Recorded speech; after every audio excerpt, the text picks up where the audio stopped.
Hello guys, good day pa sa lahat. Welcome muli sa ating channel. So, for today's video guys, papakita ko sa inyo ang ginawa kong DIY na battery. So, LiPo4 na battery.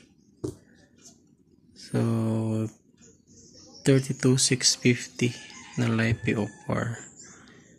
So, temporary lang po itong tape nilagay ko kasi hindi pa dumating yung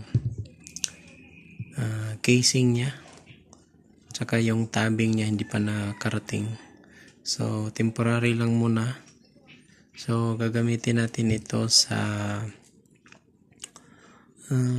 Honda Beat na motor ko kasi busted na yung battery. Minsan umaandar, minsan hindi. So, nag-DIY tayo ng battery na LiPo4. So, ayan. Naka-series lang po ito. So, ayan. Positive, negative. Positive, negative. Ayan, nakikita nyo dyan.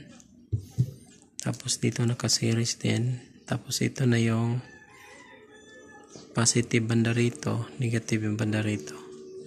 So, ang positive nito, itong may may butas. Ang dito sa kabila naman, wala. Plain lang. So, ito yung negative. So, ayan. So, susubukan lang natin kung functional ba talaga ang battery na to. Kung paandar ba talaga yung motor. So, ito yung controller na, yung board o BMS niya. So ikakabit ko lang ito pag dumating na yung casing nito at saka yung tabbing para fix talaga siya, hindi gumagalaw. So try natin ngayon guys kung active ba siya o gagana. So ito na guys, natanggal ko na yung battery. Ito yung battery. So palyado na, minsan gumagana, minsan hindi. So need nang palitan. 4 na taon na rin ito. Bumigay na, need na ng bagong battery. So ito yung susubukan natin, yung LiPo4 na battery. So ito yung itatry natin ngayon. So positive guys, kukonek lang natin dito. So lagi nyo tatandaan yan, huwag nyo baliktarin, baka masira pa. So yan na guys, nakabit na natin. So temporary lang po yan. So try lang po natin. Purpose nito, matry lang natin kung gagana ba talaga ang battery kahit 4 lang. So ganyan, nakabit na, positive, tsaka ito yung negative.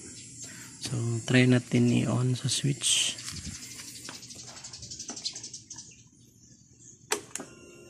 So yan guys, active po siya, gumagana.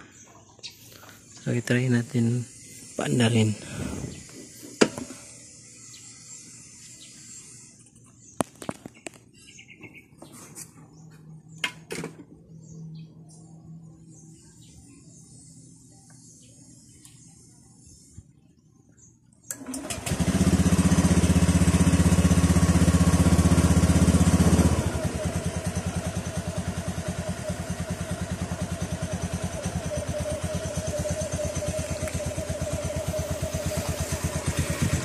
So ayan po guys, nakita po ninyo na gumagana siya.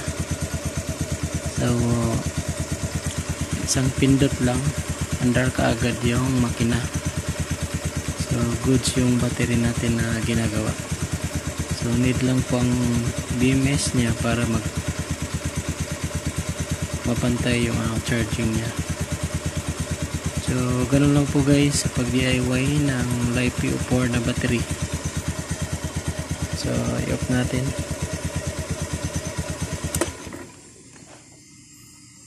So ganun lang po guys, kadali ang pag-assemble ng battery na matagal masira.